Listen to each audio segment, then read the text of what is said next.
Okay, so in this particular one, it doesn't have an equation there, but you would be able to do it. So at the end of Form 5, you will be able to write the equation for this. So it is ethanol becomes ethene and water.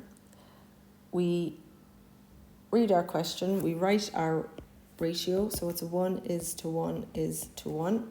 It says 60% percentage yield.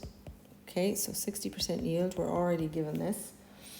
So we must possibly be calculating a theoretical, that's a thing, but we'll read and we'll see. So it wants how many 75 centimeter cubed tubes do we get at RTP?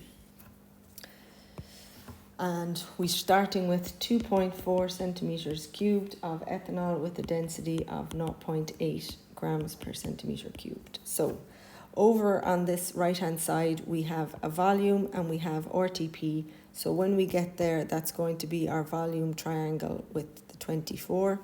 But over here there is no mention of RTP or STP, so this is not a volume triangle. The density is the thing that's the giveaway. So we're looking for the density is equal to mass over volume triangle so that we can get a mass and work it out. So it is going to be 0.8 by 2.4. When we do that piece of maths, we get 1.92 grams. I need to calculate my molar mass of my ethanol. So that will be 12 by 2, 1 by 5. It'll be a 16 and it will be a 1, and all of that will give me 46.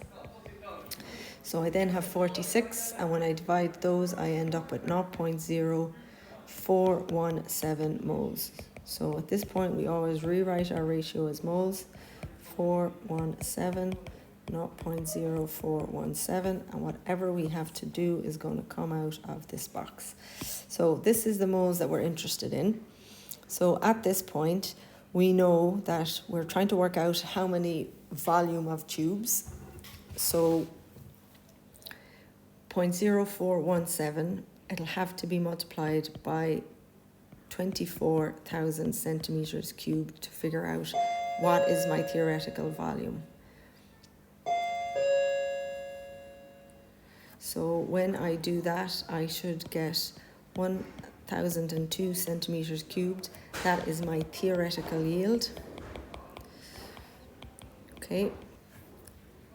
We only got 60% of that, so 60% of 1,002 centimeters cubed would work out to be 601 centimeters cubed. So this is the actual yield that we got.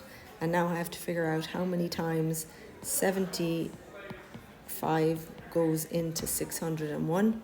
And when I do that, I'm going to get a number that is not a whole number. So I know, I can't remember the exact number when we do it, but what I do know is it's greater than 8. So it says the maximum number of tubes.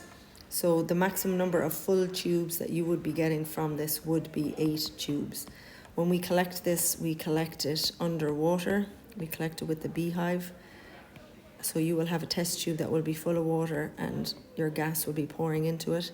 So you will have, your last tube will still have water in it, so that can't be counted. So that's why this total becomes 8 tubes.